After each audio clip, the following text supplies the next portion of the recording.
So what do you find most rewarding in your work as a hairstylist? I get excited when properly choosing hairstyles turn some of my customers into models or like Hollywood stars. So speaking of Elton John, what was your experience like with him? Well, just wonderful. He always obliged. I wanted to know him, to work with him. Where do you find these amazing models? Sometimes I met a couple in the streets. Oh, yeah? But mostly Instagram. I get 20 million views on YouTube, TikTok, and my Instagram Reels. So how did you decide to start a hair product company? My customers often ask for hair products I would recommend, so I decided to open my own hair product company. How did you get your start? Was this a family business? My schoolmates asked me if I can cut their hair. I started winning competitions, including one international in Hungary.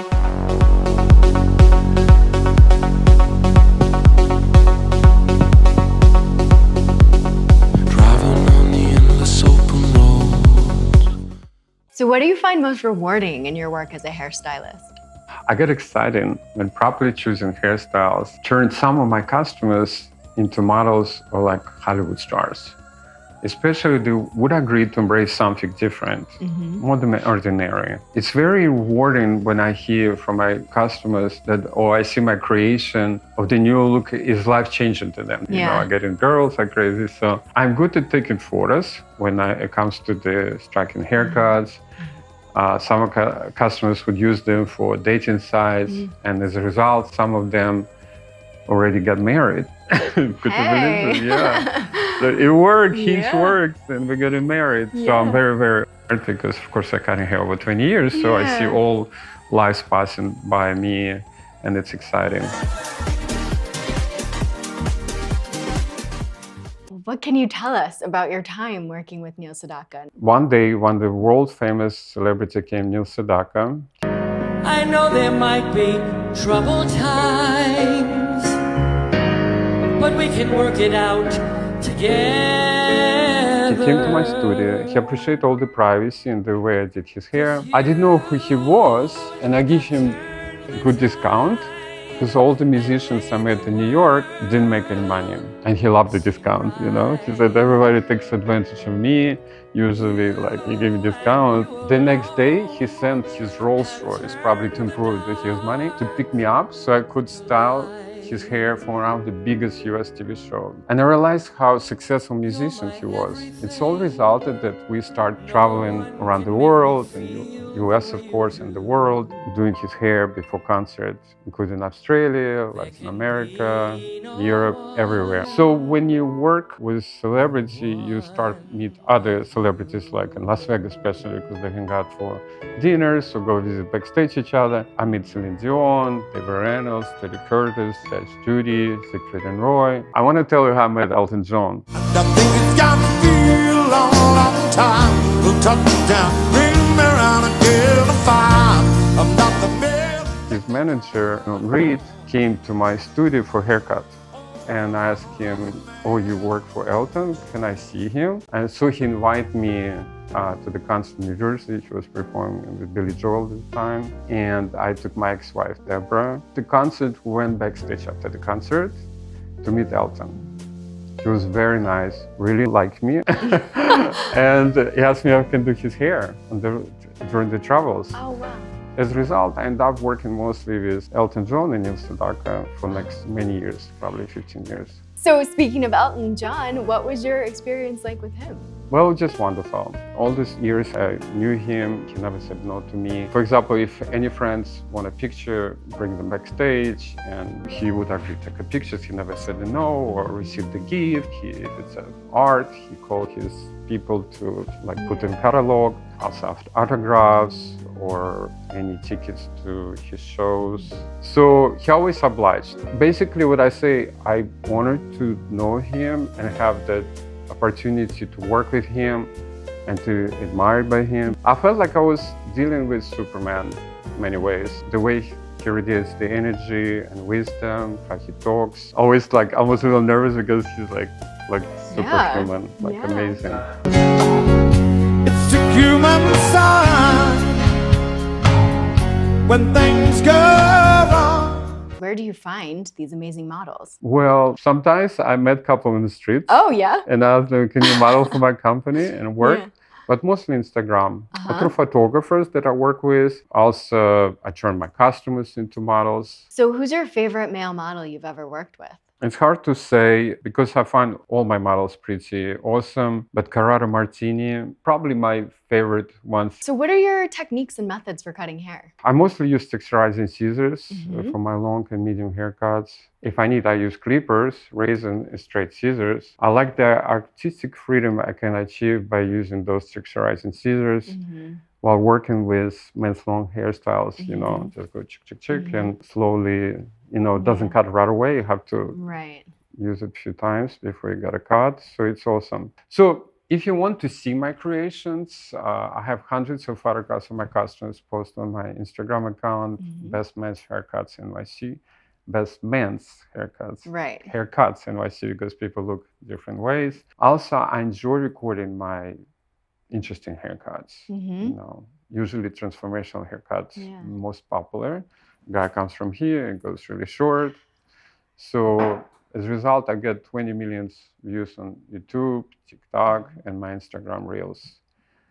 And so that actually one of the transformational haircut from very long, he was growing his hair to go to Ukraine to film commercials with me. I said, grow, I'll take you. He saw one video, I have a bunch of girls. He said, can I be there? And he's good looking, amazing hair, was growing to here. I said, grow to here, I'll take you. And then unfortunately war started.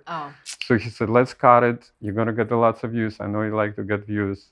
And we get 11 million views. Oh, wow. You know, on YouTube Shorts. So I'm very proud to have one of the most popular haircut video on YouTube right now. As I mentioned before, I was heavily influenced by 90s longer men's hairstyles. I bought and studied all Versace books and also photography, other photography books at the time. I'm happy that era of fashion is back now. I feel like I returned to my youth. And this not only reflects on my haircuts, but also in photography and videography I produced to promote my hair product company. So how did you decide to start a hair product company? After my son arrived in New York, at age 13, I became a single dad.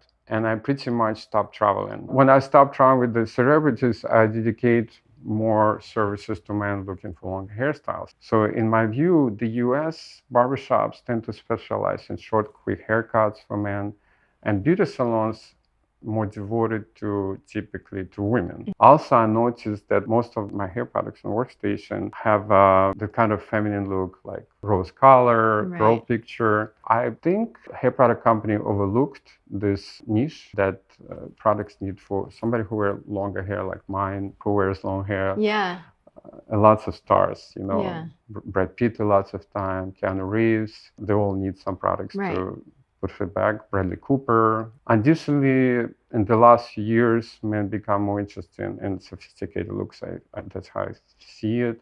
My customers often ask for hair products I would recommend. So I decided to open my own hair product company to fill that niche. It's a very difficult journey, mostly because I have so much work. However, I'm happy to conclude that our sales double every year. We regularly introduce new products to our inventory. What's really exciting that we attracted interest of GQ, Vogue, and other fashion magazines. I usually cut hair until 11.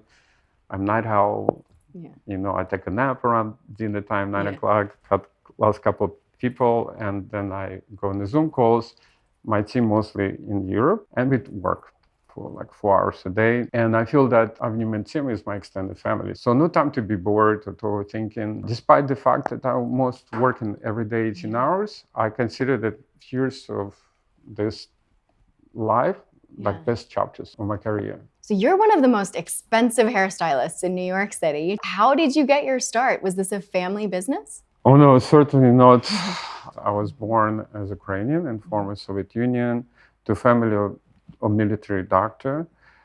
And I live in different places of the country, including modern Russia and modern Ukraine. So my child became very unhappy when I lost my mother. She was 24, I was 6, very unfortunate. So my father, who had already divorced her 3 years before, was forced to take me to his new family.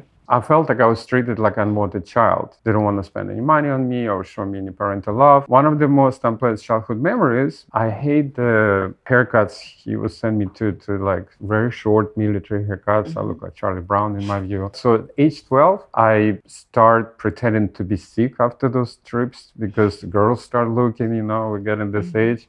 I was just embarrassed. And one day I said, how can I eliminate this humiliation? So I went to Academy for hairstyling, bought the books. We had no YouTube at the time. Learned how to cut hair that way. By age 13, I already was very, very good at that, And my schoolmates asked me if I can cut their hair because they also had that short haircut, very Soviet look, Everybody looked the same. But long hair was popular in the 90s. So I started doing it and start making money. So by age of 16, I don't want to live there. I can live by myself and I get my own apartment, start buying nice clothes. So after get my independence, successfully finish high school and the hairstyling academy, I start winning competitions, including one international in Hungary. I knew my life was moving into good direction. And I feel like my mom was helping. I still always say, Mom, help me. God help me. My mom helped me.